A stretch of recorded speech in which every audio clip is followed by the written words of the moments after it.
I never thought that the sound of my own breathing would become the most terrifying thing I had ever heard, but as I turned the corner into the darkest stretch of the park, the rhythmic thud of my sneakers on the pavement was no longer the only sound echoing through the trees. It was exactly 2:14 in the morning, a time when the world is supposed to be asleep and the only things moving should be the wind and the shadows.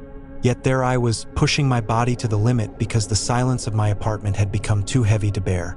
The air was thick with the scent of damp earth and pine, and for the first 3 miles, I felt a sense of liberation that only the night can provide. But then, just as I passed the rusted iron gates of the old botanical garden, I heard it. A single, heavy footfall that didn't belong to me, landing just a fraction of a second after my own. At first, I tried to convince myself it was just an echo bouncing off the stone walls that lined the path. A simple trick of physics played on a tired mind, but my heart knew better. I slowed my pace slightly, my chest tightening with a sudden, sharp spike of adrenaline, and that is when the realization hit me like a physical blow. The footsteps behind me slowed down too, maintaining the exact same distance as before, as if they were tethered to my very soul by an invisible, malicious thread. Who could possibly be out here at this hour, and why were they mirroring my every move with such terrifying precision? I didn't want to look back, because looking back meant acknowledging that the danger was real, yet the curiosity was a cold needle pricking at the back of my neck. I decided to test my theory, my breath coming in shallow, ragged gasps now, not from the exertion of the run, but from the raw terror beginning to paralyze my throat. I shifted my path from the center of the asphalt to the grassy verge, where my steps became muffled thuds, almost silent against the turf. Behind me, the pavement went silent for a heartbeat, and then I heard the distinct, unmistakable crunch of dry leaves being crushed under a heavy weight. They had moved onto the grass too. They were following me, not just by coincidence, but with a deliberate predatory intent that made the blood run cold in my veins. Why weren't they saying anything? If this was a jogger wanting to pass, they would have called out or simply moved around me. But there was no greeting, no sound of labored breathing, just those persistent, haunting footsteps. The park felt like it was shrinking, the towering oaks closing in on either side to form a tunnel of impenetrable darkness where the streetlights had long ago flickered out. Every shadow looked like a crouching figure. Every rustle of the bushes sounded like a hand reaching out to grab my shoulder. I accelerated, my legs burning as I pushed into a sprint, desperate to reach the park exit where the main road offered the sanctuary of light and potential witnesses. My ears were ringing, but above the roar of my own blood, I could hear the footsteps behind me accelerating as well. They weren't running with the grace of an athlete. It was a heavy, frantic pounding, the sound of someone who didn't care about form, only about closing the gap. I could feel the heat of the pursuit now, an invisible pressure pushing against my back, telling me that if I tripped, if I stumbled even once, the game would be over. How far away was the exit? It felt miles away, though I knew it was barely 500 yards, but in the dark, distance becomes a cruel joke. I reached the bridge that crossed the small, stagnant pond, my feet drumming against the wooden slats with a hollow, booming sound that seemed to announce my location to the entire world. Halfway across, I forced myself to stop dead. I gripped the railing, my knuckles white, and I held my breath until my lungs felt like they were going to burst. Silence. Absolute, crushing silence descended on the park for 3 long seconds. And then, from the very edge of the bridge where the shadows were thickest, I heard a single, soft step onto the wood. It was followed by another, slow and deliberate, as if the person behind me was savoring the moment of my realization. They were standing right there in the dark, watching me, waiting for me to break. I didn't turn around. I couldn't. I knew that if I saw the face of the person who had been hunting me through the night, I would lose whatever courage I had left.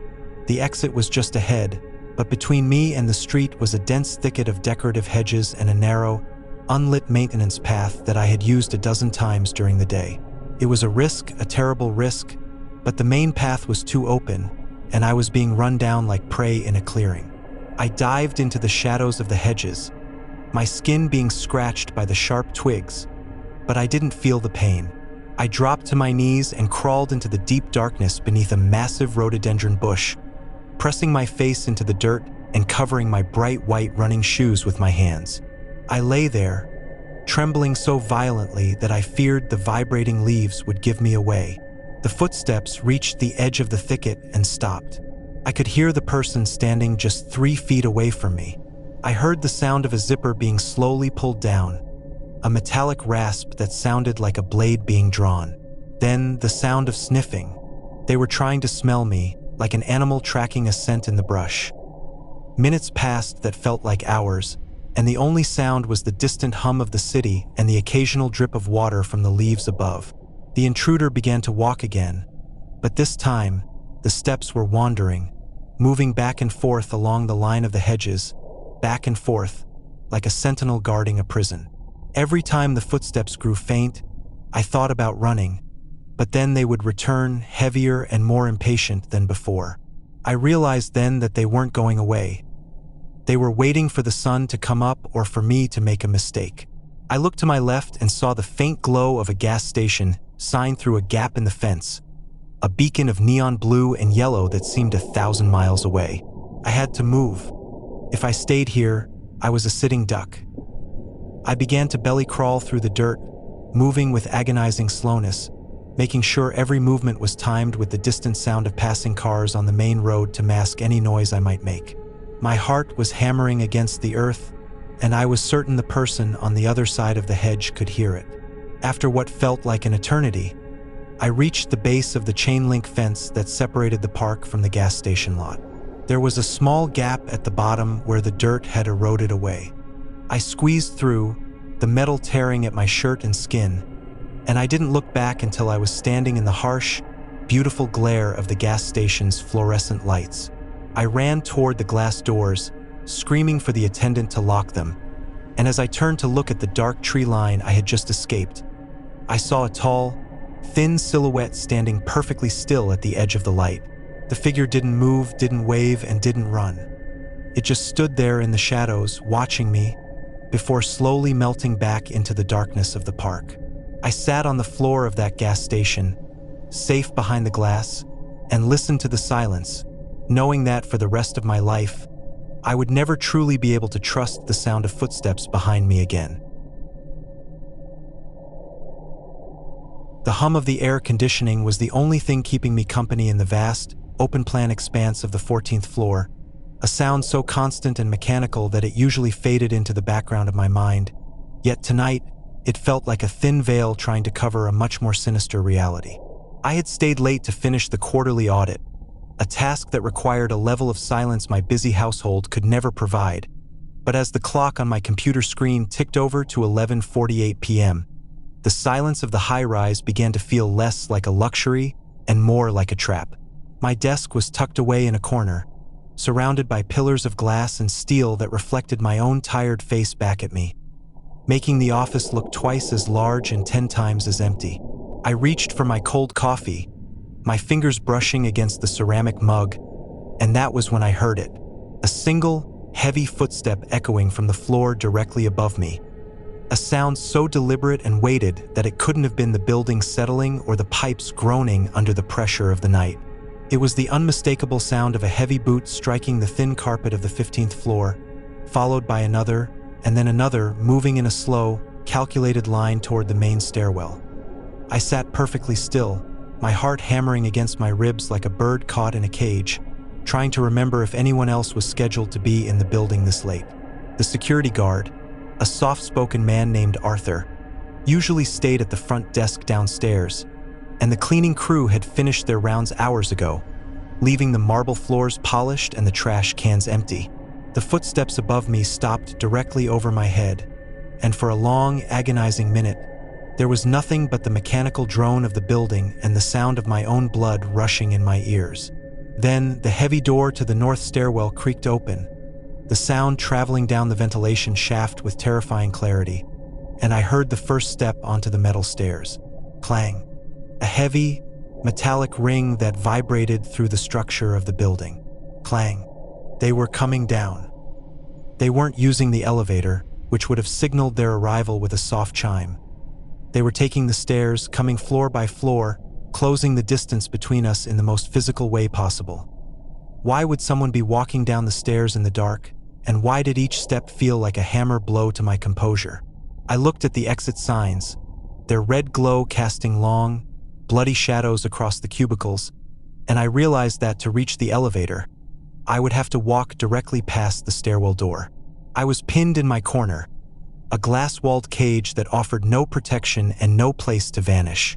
I ducked beneath my mahogany desk, pulling my chair in tight to hide the gap, and I waited, my breath hitching in my throat as the clanging grew louder and more frequent. The person was no longer walking. They were descending with a purposeful rhythm, a steady, relentless pace that suggested they knew exactly who was left in the building.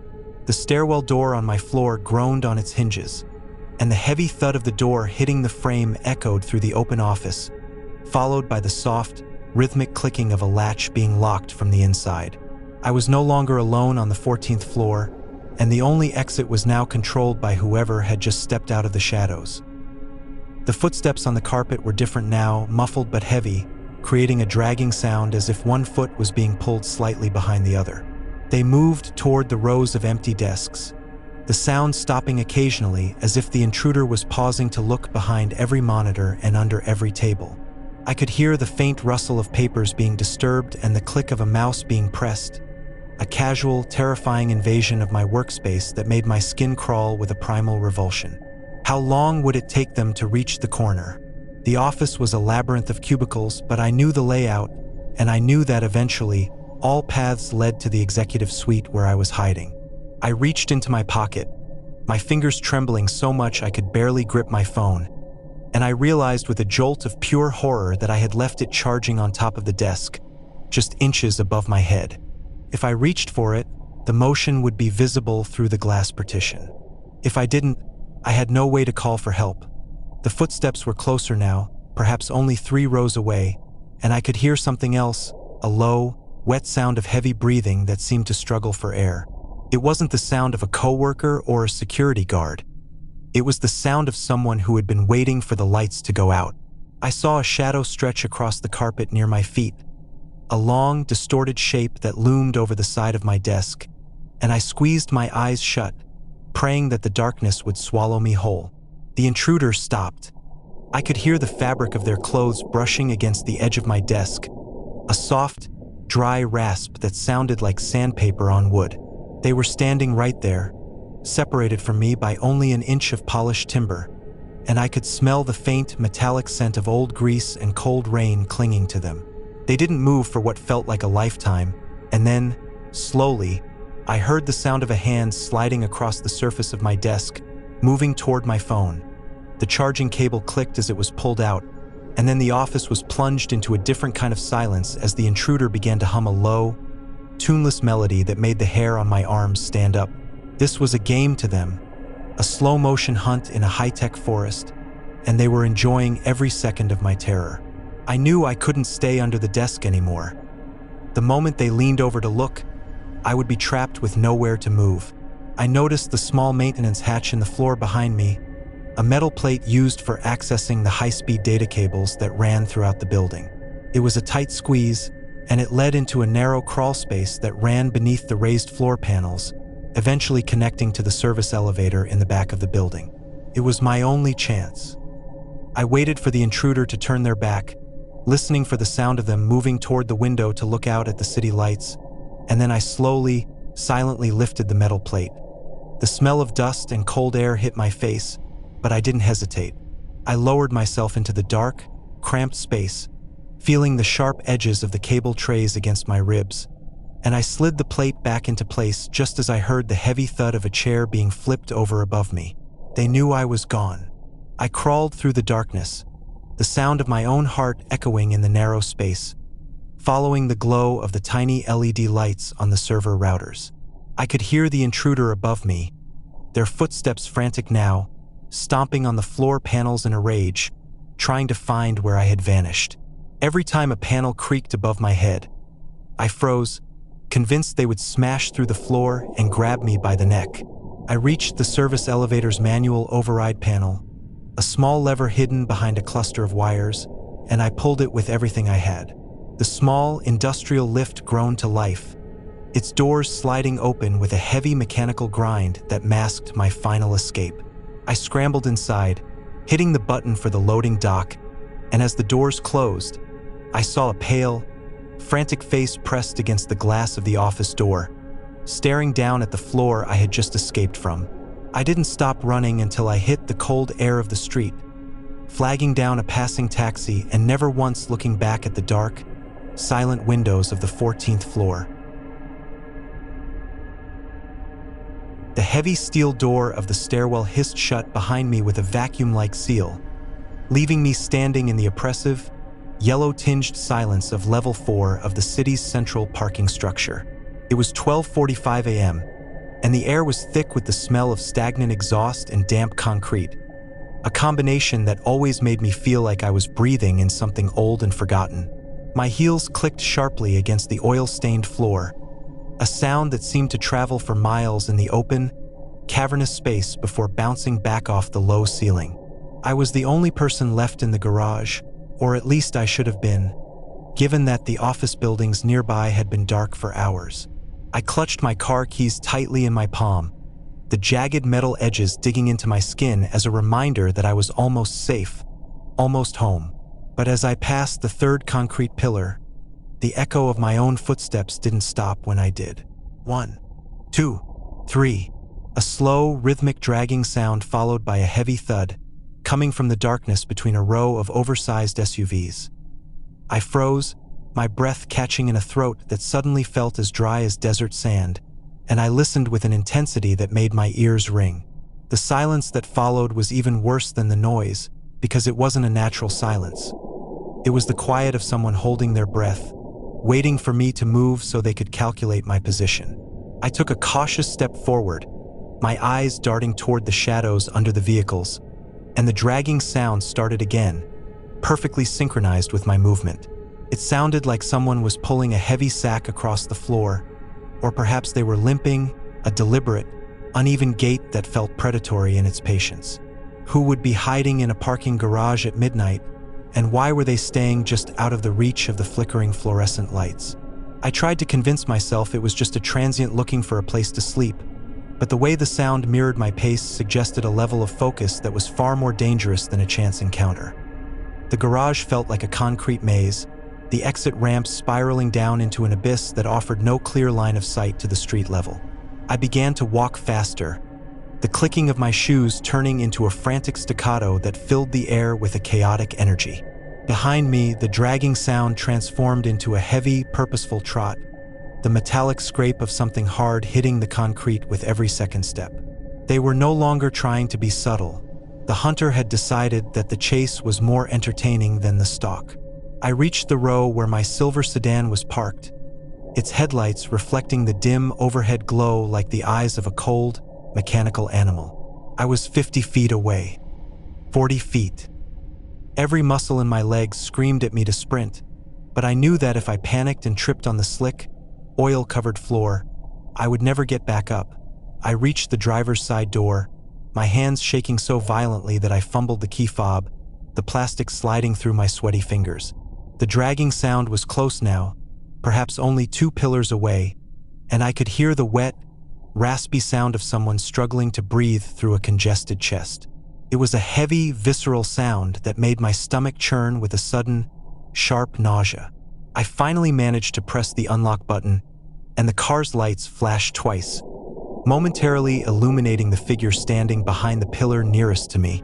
It was a man, tall and unnervingly thin, wearing a tattered trench coat that seemed to absorb the light around it. He wasn't looking at the car. He was looking directly at me, his face a pale, expressionless mask in the gloom.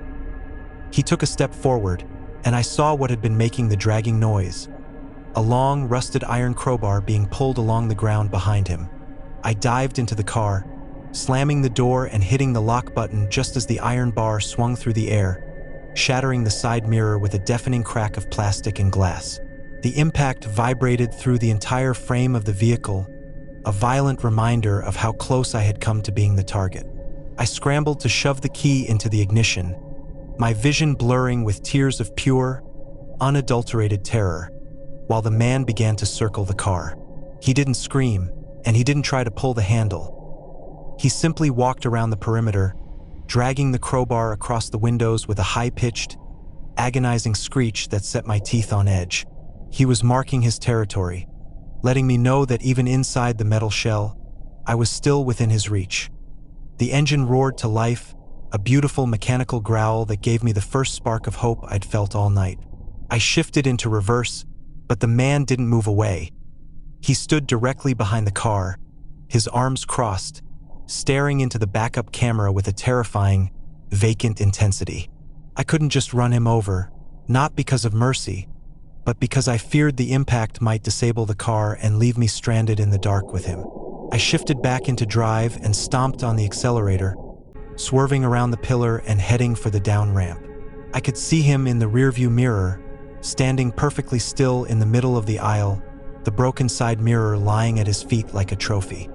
He didn't chase me, he just watched, knowing that he had already claimed a piece of my peace of mind.